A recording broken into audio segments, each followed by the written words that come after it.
இன்னைக்கு பவர்ஃபுல்லான ஒரு மெசேஜ் இருக்கிற ஒரு கதையை சொல்ல போறேன். ஒரு ஊர்ல ஒரு ராஜா.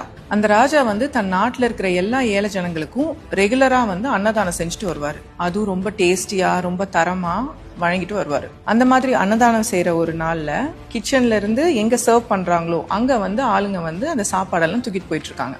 அந்த டைம்ல பக்கத்துல இருக்க காட்டுல ஒரு பாம்பை பிடிச்சிட்டு ஒரு கழுகு மேல பறக்குது. பாம்புல இருந்து ஒரு துளி விஷம் பாயச பானையில விழுந்துடுது. இதை யாருமே கவனிக்கல. சோ இந்த பானையில இருந்து சாப்பிட்ட நூற்றுக்கணக்கான ஆளுங்க இறந்து போயிடுறாங்க. இந்த இன்சிடென்ட்க்கு அப்புறம் யமலோகத்துல சித்ரகுப்தர் யம தர்மராஜா கிட்ட கேக்குறாரு, இந்த பாவ கணக்கை நான் யார் மேல எழுதட்டும்? ராஜா மேலையா, கழுகு மேலையா, இல்ல இந்த பாம்பு மேலையான்னு? அப்ப யம தர்மராஜா சொல்றாரு, ராஜா நல்ல இன்டென்ஷன்ஸோட தான் செஞ்சாரு, அவருக்கு இது நடந்ததே தெரியாது, அதனால இந்த கணக்கை அவர் மேல எழுத முடியாது.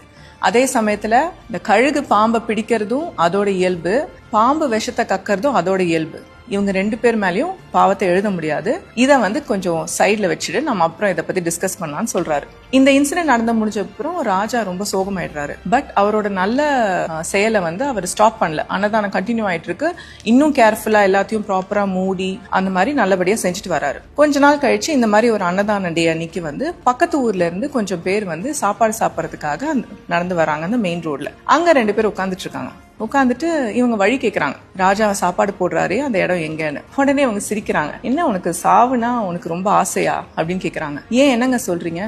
உனக்கு தெரியாதா, அன்னதானத்துல சாப்பிடுறவங்க எல்லாம் செத்து போறாங்க, அந்த சாப்பாடை சாப்பிடறதுக்கு நீ பக்கத்து ஊர்ல இருந்து வந்திருக்கியான்னு ஏளனமா பேசுறாங்க. இவங்க எல்லாம் பயந்து போய் திரும்பிடுறாங்க. இதை பார்த்துட்டு இருந்த யம தர்மராஜா சொல்றாரு சித்ரகுப்தர் கிட்ட, அந்த பாவ கணக்கை இவங்க ரெண்டு பேர் மேல எழுது.